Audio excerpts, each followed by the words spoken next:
你醒了？身体可觉得哪里有不适？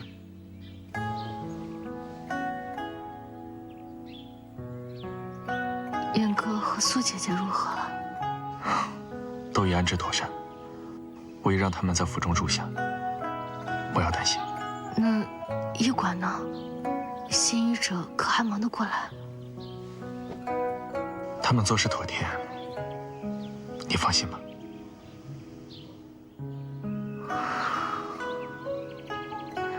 你没有什么别的想问的吗？我想和谁？好。云州可有受伤？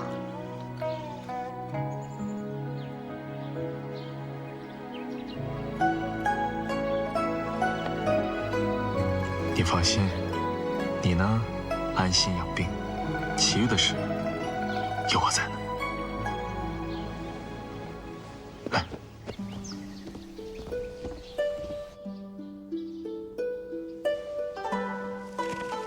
思君，肠胃可移位。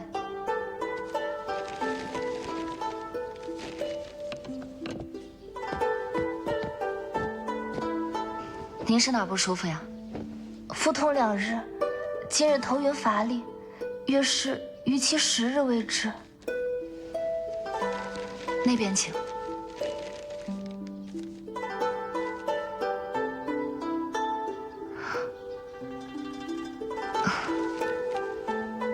3日后再来，届时拿着号牌寻医医者。好，明白了，多谢。定是苏娘子想出的主意，既减少了窥探隐私的为官之风，也让医馆不至于混乱无序。这可都是那2个年轻人讨论出来的，我就是个边干边学的账房先生。苏姐姐谦虚了。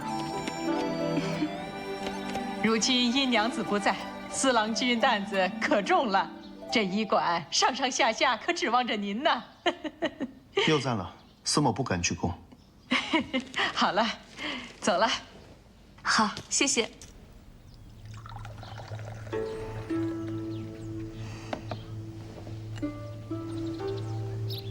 周小娘在牢里招了吗？是孙嬷嬷指使的。此前尚书夫人屋中的香料亦是出自她手。看来周小娘是柳氏安排的妻子无疑，仁安堂的长侍，尚书府的2娘子。我这个继母还真是不拘之深啊。归云丹一事后，奴在暗中查探，发现柳氏这些年收拢了不少人心，在各个商行都暗植了不少耳目。看来这场棋局终于到了明处。之前我一直不知你2人父亲的事和护氏有关，其实我早就知道沈渊在做一些见不得光的事，但我从未想过从前的自己可以做些什么。一个人若不知棋，便只能沦为他人手中的棋子。彼时我还陷在名声和体面的牢笼里，我听到沈渊和总管的谈话。那份护氏暗约，无论如何都得给我找到。要是被人发现我私吞水银给苏尔曼特权，私相授受，那我们整个神府就全完了。老谢董，老谢董，我这就命人去追查暗约的下落。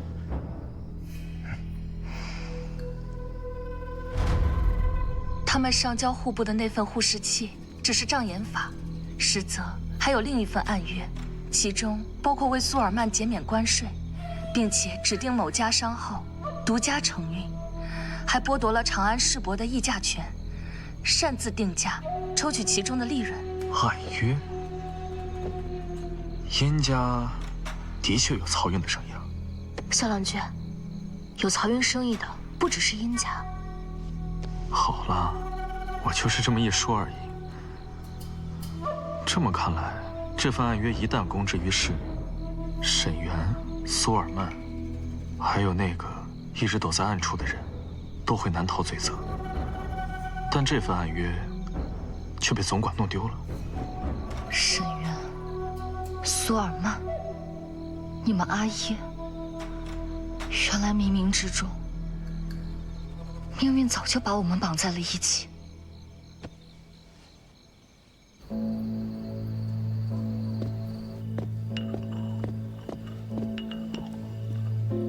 一个是那沈园的夫人，另一个主母绝对想不到，竟然是那明月楼里出了名的继子。今儿个直接把两人领到府里来了，还真是让人意想不到啊！府里好像好久没有这么热闹过了，这一娘子还真是出乎我的意料。还有一件事儿，事关……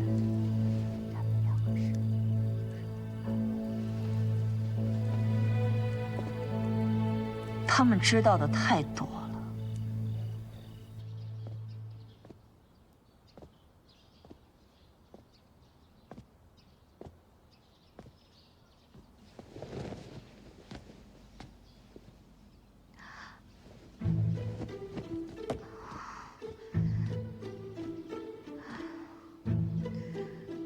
这几日胸口闷得厉害，吃不下饭。连喝口粥治肚子都觉得胀，啊，我还头晕。我家夫君说我过于劳累，可连着吸了几日也不见好啊。请娘子张口，让我瞧瞧舌苔。啊，可有胀痛？按下去时是刺痛还是隐痛？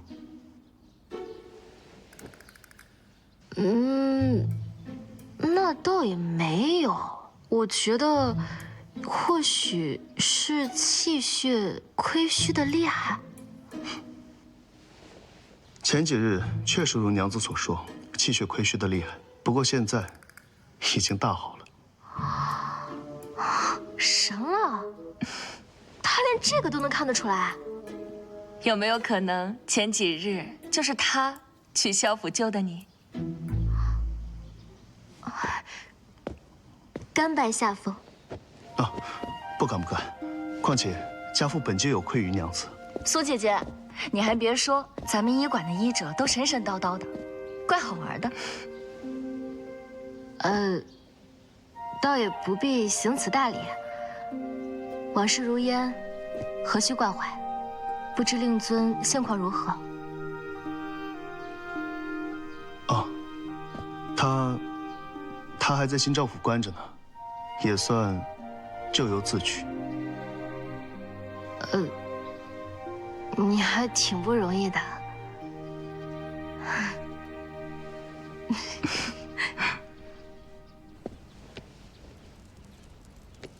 你自幼，阿娘便教导你要端方自持，守理民意，却没曾想委屈了你。都过去了，这世间风雨，岂是一个女子能独自担得了的？这合离之事，当真无悔？女儿不悔，退无可退，便无需再退。继续苟且于沈渊身侧，不过是自欺欺人。往后，我宁可直面风雨，也不愿闭眼忍辱。阿娘确实许久也未见你眼里这般有光了，仿佛又回到了你幼时执意要读书写字、学算盘珠的时候，是那般倔强，又那般亲密。我遇见一位奇女子，她与城中的闺秀不同，她不惧人言，立医馆于市井，救死扶伤。虽然偶尔有些大胆，但她让我懂得了，女子并非只能低头行走，亦可立业自强，不必困于庭户。这世间虽险，却也有同行者，如此。阿娘也就放心了。不知阿耶那边，你阿耶虽怒，却非不明之人。这体面的背后多是虚妄，他又怎会不知呢？哀爷阿娘教导你读书识礼，可不是为了让你跪着的。既已选择了路，那便大胆走。苏家永远是你坚实的归处。阿娘，萧家虽为商户，但亦需重名声体面。银娘子此前的女客管已是惹人非议，如今又收留2名这样的女子，岂不更让外人指指点点？说得对呀。是。此事我亦为难。殷娘子往后毕竟是萧家的主母，难得有2位闺中密友，我自要成全她这份情谊。这殷女既要入我们萧家，那往来何人，自当由我萧家评判。对，此举甚为不妥，速速将此2人遣出府去。2位娘子孤苦无依的，若逐出门外，岂不让外人说萧家刻薄？大娘子糊涂呀！那苏毅乃是西市令之弃妇，而那林彦哥更是一娼妇，留此2人只会有损家族声誉，污了廷书一世清名。若人人皆以孤苦为由直留萧府，礼法规矩何在？况且如今还未成亲呢，岂能由他任性胡来？我看这政事啊，还需慎重考量。三房公所言极是，礼法自当遵从。可如今殷娘子卧病在床，云州又执意要护他们周全，我身为继母，实在不便强加干涉。此事体大，云州年少不知轻重，大娘子您还不知道吗？此事断不可再拖。若今日纵容，他日家宅不宁，祖宗基业何以守？萧家清誉不容玷污，速将此2人逐出府门，以正视听。既然各位都这么说，那莫不如我们清誉，若系于闭目塞听，不过只是虚名而已。2位娘子有伤在身，我若阻止，岂非与市井屠夫无异？流言蜚语已起，你让族中子弟如何自处啊？我可是听闻那苏氏德行有失，背弃夫家，败坏纲常，而那林彦哥是那明月楼的名妓，更是一身的污秽之病。流言止于智者，行善不因人意而止。西市令以权谋私，中饱私囊，如今已经被全城追捕。苏娘子李府，乃为明智，岂是弃妇悖论？林彦哥虽出身于明月楼，遭遇坎坷，然心性高洁，并无染疾之实，反为殷娘子之医馆增添了不少助力。2位娘子暂居府中，礼数自然符合规矩。你护短不过是为他们争名，人言可畏。日后成婚，若让人知晓萧家大娘子与这些女子为伍，岂不沦为笑柄？云州年少心善，各位长辈莫要太过苛责于他。笑柄与否，不在女子出身，而在男子胸襟。父亲教导过，立身以德，不必着浪，方能撑起这一门风骨。若叔伯和三房公是为名声而来，那这萧家的门楣便不必由我来守了。各位，失礼了。你可……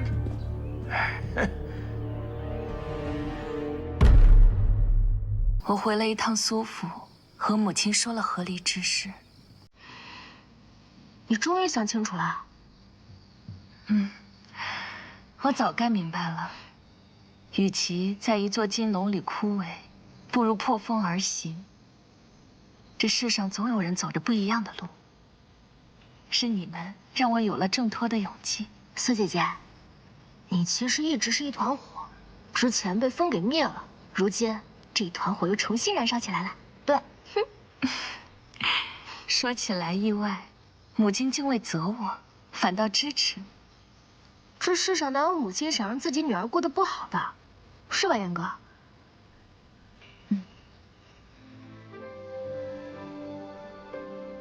严哥，我和苏姐姐商量过了，我们一定会想办法帮你脱籍的。他若肯放我，之前也不必这么大费周章了。那是因为之前我们不知道他与沈园有所勾结，如今沈园在逃，我们有他的把柄，未必不可一试。希望吧。你放心吧，有我和苏姐姐陪着你呢。我们如今还添了一员大将，那就是云州。说起来，听你一直喊云州，这是萧郎君的表字。其实我们二人自小便相识，只是那时两家是竞争关系，彼此防备，不让我们往来。可那时啊，他为了来寻我，时常从燕府的后院翻过来，但每一次他都跌倒在那道墙底下。我见他那样子太可怜，就给他挖了个狗洞。没想到稳重自持的萧郎君竟还有这样一面。那后来呢？后来两家都在争夺宫室蜜头，全程匿名竞价。那时我阿耶不知道从哪儿获知了最低价，就竞争到了这桩生意。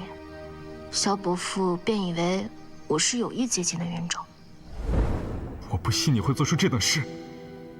明日4时，曲江池，我等你给我一个解释。小娘子，主母她早产了。你说什么？大娘子是因难产时用皂荚催生，导致的产褥热而亡。阿姨，快请别的医者救救娘亲！我那时若是懂些医理，或许我的阿娘就不会走了。一切都过去了，也别太责怪自己。你如今这般，伯母定会为你感到骄傲的。但我终是没能去赴约，母亲尸骨未寒，我亦无心辩解，云州也未曾找过我。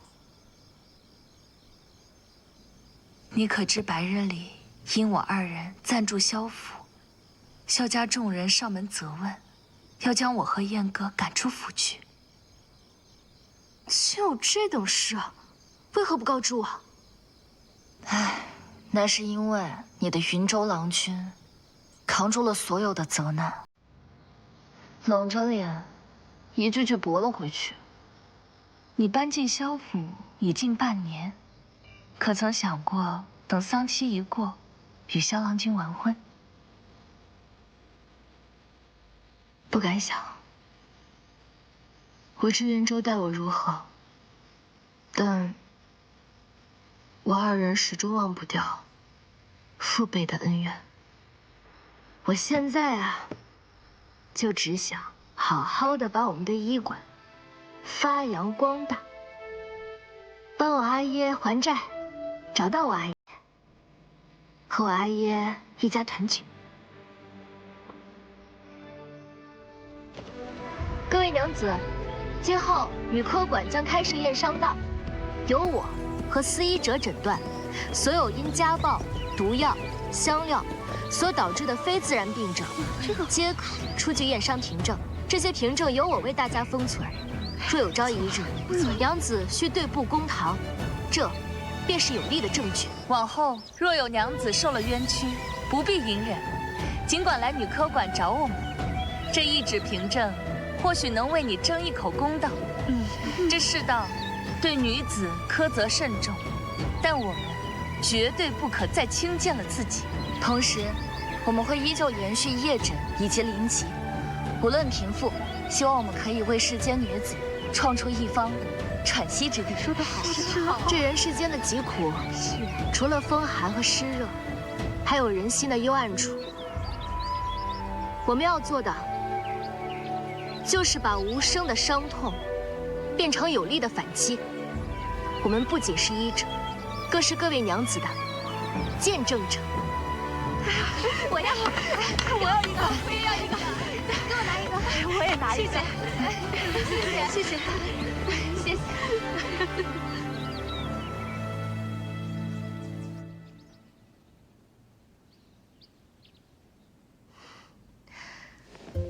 夫人的身子已经好的差不多了，不用再继续针灸，日后只需用药食同补之法调养即可。此前我听闻夫人有过小产，不知夫人如今是否还有意在孕育子嗣？殷大夫可有良方？除却药食同补之法，我还可为夫人调制馨香，多管齐下，调理得当，年内有望。只是须记大喜大怒。那若殷娘子若能让尚书府添上子嗣，那往后这女科馆，贵女必是络绎不绝呀。不过此香需针对个人体质，夫人与尚书大人同寝共眠。只是怕尚书大人会受影响，所以我还需给尚书大人把脉，才能调制出契合您夫妻二人体质的香。甚好，那便拔。听内子说，你能让尚书府诞下嫡子？大人肾气健旺，生朗气足，可见肺气宣畅，日后教养幼子也有足够的精力。老爷，甚好甚好啊！可依旧有心悸失眠、精神倦怠之时。没错。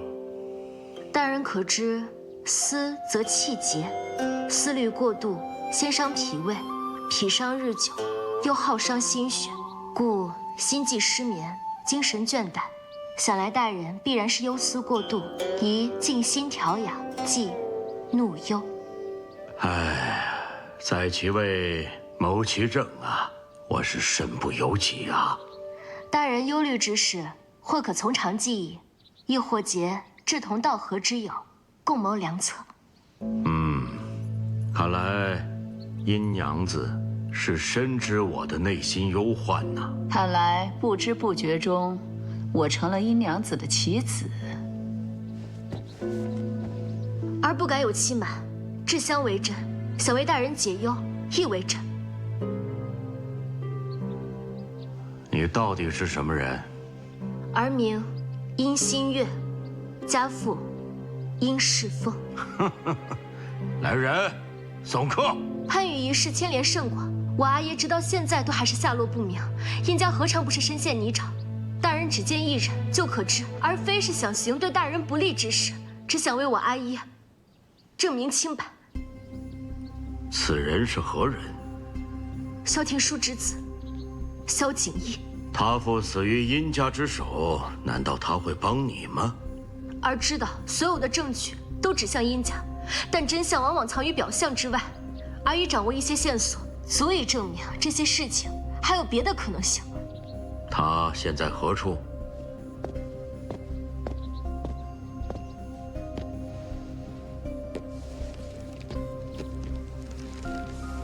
老爷，我身体有感不适，就先行退下了。好，夫人下去歇息吧。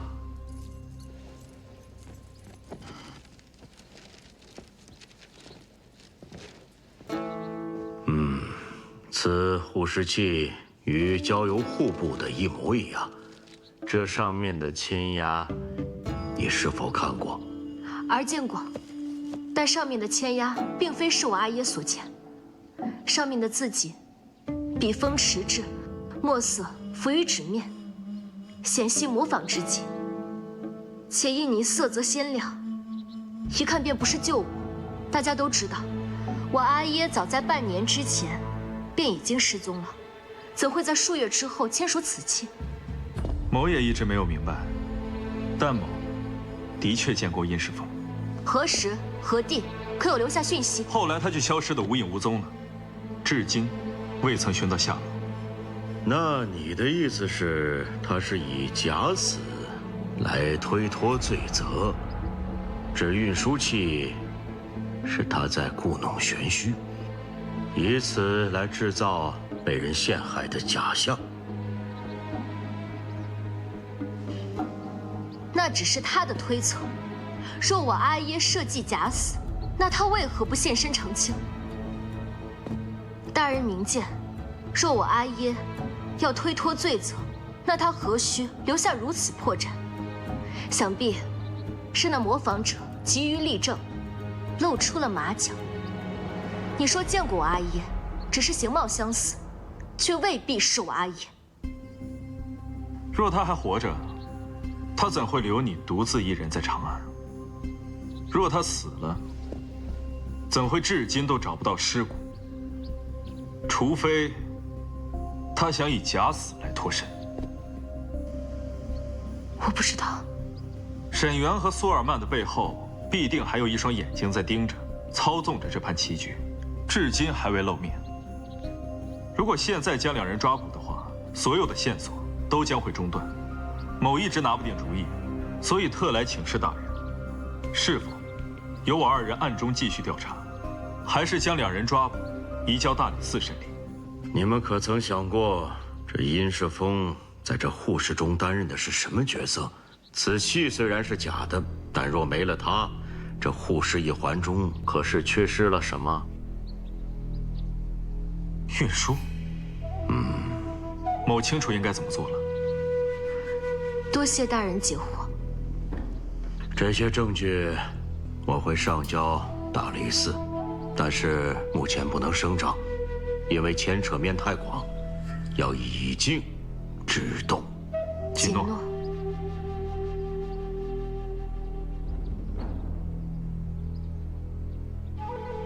大人可曾收到过萧伯父送来的求援信件？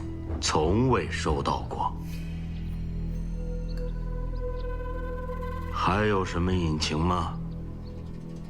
儿没有了，只是儿的痴心妄念罢了。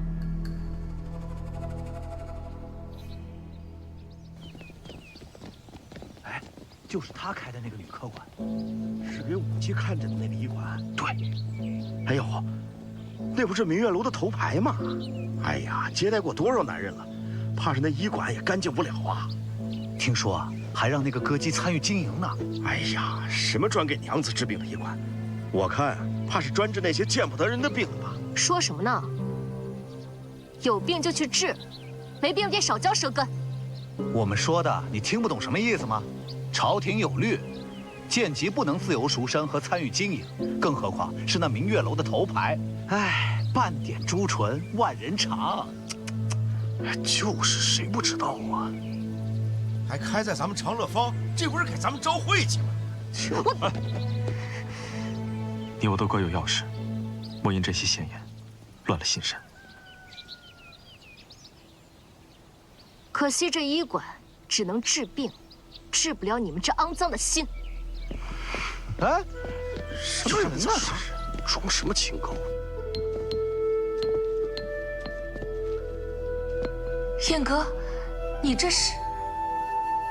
苏姐姐，你说的对，我一开始就不该留在这儿，日后我不在，还望你保重，莫要让浊流伤及自身。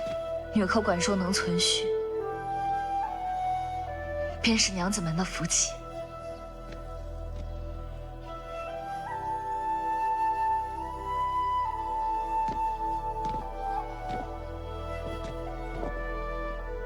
说走就走，可曾问过我的想法？我们不是说好的吗？要一起挣脱这世俗的枷锁。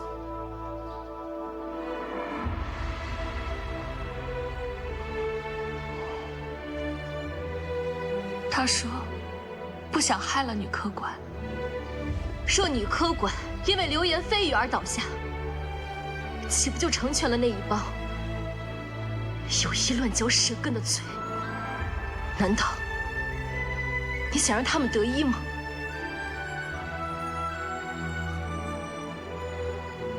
这些传闻与你无关，无风不起浪。你在女科馆中待了许久，现在突然传出来这些，定是有心之人拿你的身份来做此文章。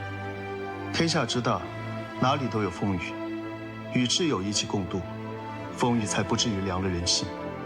燕哥，女科馆需要你。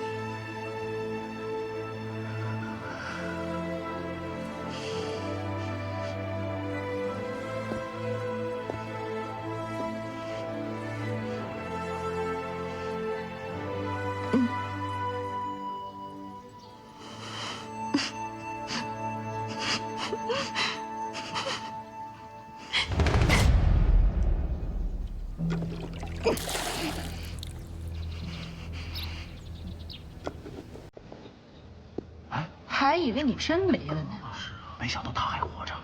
培养了你这么多年，真是让我好生心疼了一番。你知道你害我少赚了多少钱吗？竟敢联合外人欺瞒我！我劝妈妈好自为之。你协助沈园私通外邦，窃取税银，扰乱护市秩序，本就难逃同责之罪。说是我有什么差池，那就是罪加一等。轮得到你教我怎么做事？你以为你是什么金枝玉叶啊？不过是个任人玩弄、秦楼楚馆里卖笑的贱籍女子。明日就算你消失的无影无踪，这世间又有谁会给你出头啊？住手！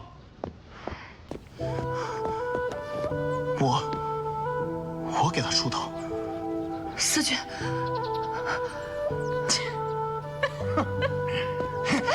你快走啊！快走！他们做事不计后果，不会对你手下留情的。你赶紧走啊！我不走。我若走了，谁来替你讨这公道？一个穷小子也敢坏我事，给我打！是。住手！你有什么是碰我的？夏婷，夏婷，你们住手！住手！住手啊！放开我！你们住手！夏婷，夏婷，住手！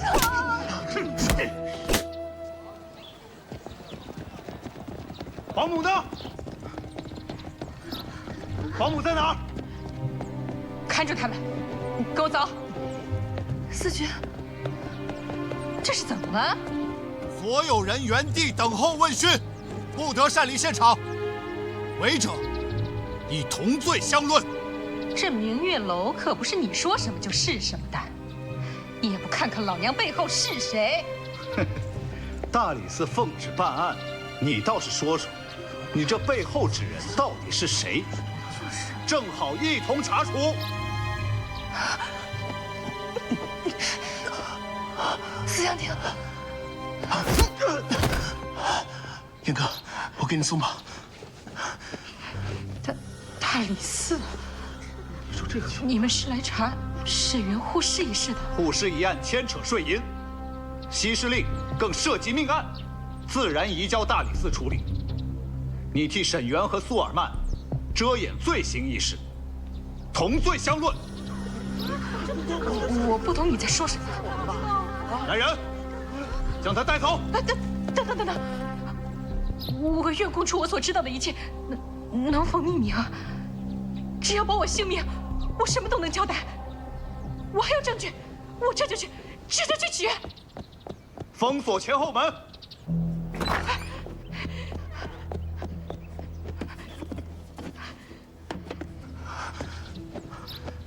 你没事吧？啊，我没事。咋回事呀？这是。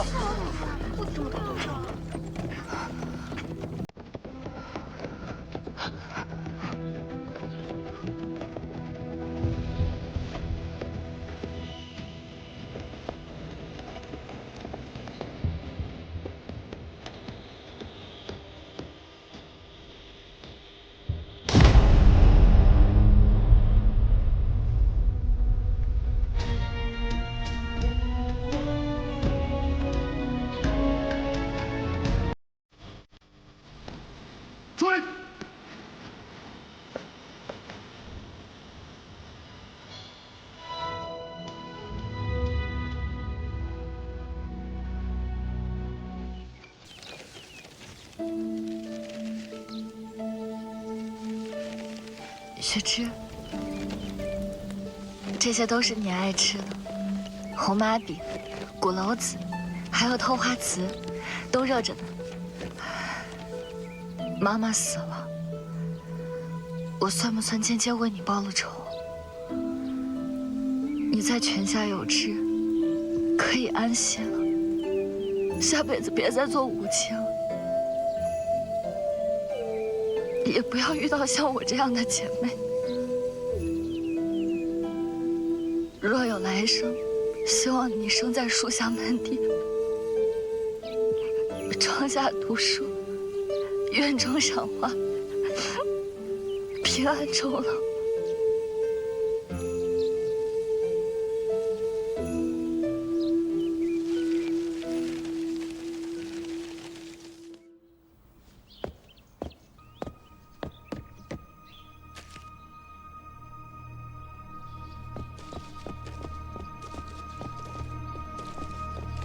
方才在门口捡到的。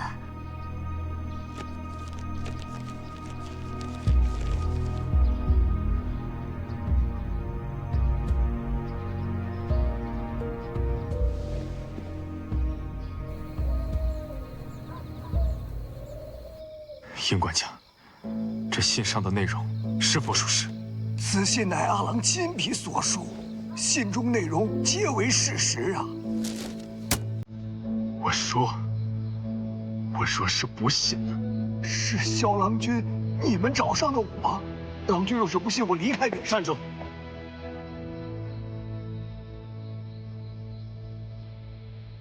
你细说说。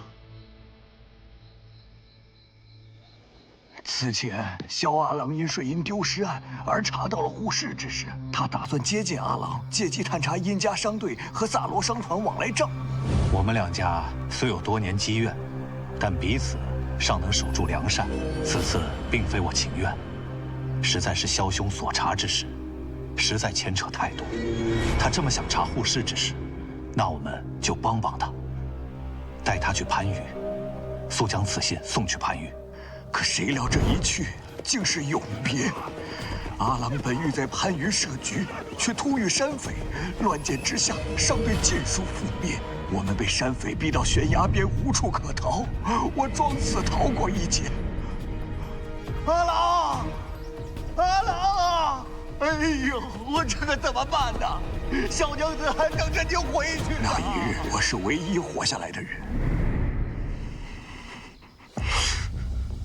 那他殷世芳为何要这么做？那苏尔曼不讲信用，此前几次运输货物，一直不予结款。那人力、物力、通行税、码头税各种费用，可都是钱呐。我们做生意的哪有那么多现钱在身边呀？几批货物均是阿郎垫付，竟欠下一屁股的债务。英雄啊，此前欠你的银两，我们萨罗商团还无偿还之力，还望英雄能再宽限宽限啊！宽限？我殷家3代经商，从未拖欠过1文税款。如今为你萨罗垫付的银钱已逾10万两，码头、关税、人力，皆由我独担。你一句暂无力，便想推脱？英雄，你这说的是什么话呀？放心，此次番禺地区的香料运输，非你英雄莫属。欠你的银两，只管在护市里头找补便是。此次护市交易的营收中，30%利给英雄，够填此前亏空。只要此次你将萧廷书带到番禺，他区区一个商人，本来这户部查账之事就不该插手。如果他识相，他自会闭嘴；若不识相，我也会让他闭嘴。那我阿爷为什么还要让我取殷心愿？萧阿郎之所以还能活着回到长安，全靠的是阿郎的舍命相救啊！那日阿郎本可以逃走，快，却又折返救你父亲，你打他3箭，让他有机可逃。只是小阿郎不知道的是，这一切本就是阿郎的计划，只不过将自己也折在其中。如果是这样，他为什么要回去救阿爷？因为小娘子，因为小娘子是他唯一的软肋。即便他回到了长安，亦是一身的负债呀。但他若救了萧阿郎，他便能以恩人之名，光明正大的将小娘子嫁入萧家，保全女儿终身呐。好，算准了生死，算准了人心，连自己的命都敢搭进去，只为换取自己女儿的一世安稳。好一个慈父！老君，阿奴，今日之事，不许向任何人透露半句。是，送客。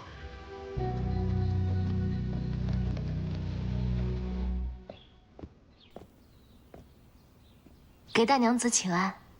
姨娘子来了，坐吧。今日怎的不去医馆，想起来给我请安了？大娘子，您莫怪，这几日我这医馆繁忙得很，我这心里又时刻惦记着您的救急，还特意寻了一些古方，赶紧给您送来了。真是有孝心。云舟，你看看你未来的妻子，可比你对我上心多了。积年成科，非是那一两味药材可以除尽的。这种事情急不得，万一不慎伤及根本，这可麻烦得很。有些人啊，不懂医理，只凭一腔愚孝，这才导致了大娘子的病情被拖延。医道讲的就是对症下药，阴阳调和。我自是不会让药石伤了大娘子的身子。这方子啊，我已斟酌再三，皆是循序渐进、温和调理之品。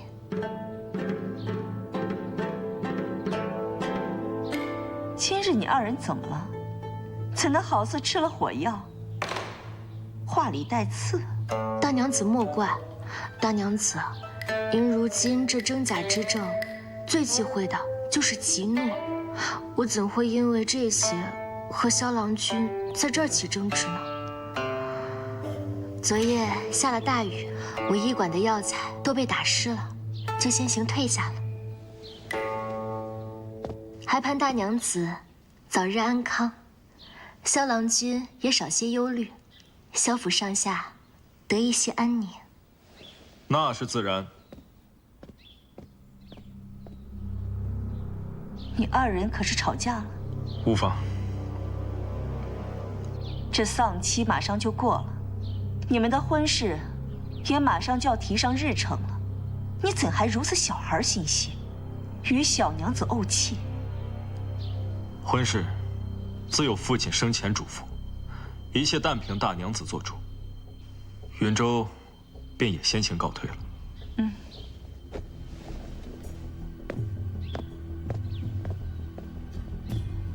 看来主母的计谋已初见成效，殷娘子步步为营，言语间既显孝心，又暗藏锋芒，这分明是防着郎君。这郎君呀，亦不似前几日那般殷勤亲近，反倒生出几分疏离戒备。这殷新月越是周全得体，越显得刻意经营。再说，我那个继子心思深沉，从不轻易表露喜恶。他今日这般冷淡，似乎并不是对殷希月失了心意，反倒是像在试探。主母是觉得他二人是故意在做戏，一个佯装贤淑，一个故作疏离，实则暗中联手，试探您的反应。难道真如您所疑，他二人是否已察觉了蛛丝马迹？若他二人当真联手作戏？不可轻断。原本殷希月离府，萧景一听我的安排，娶了柳家的嫡女，便可相安无事。可他二人偏要查这查那儿，那可就别怪我心狠手辣。主母明智，谋大事者不拘小节，自是当断则断，宁可错杀，不可放过。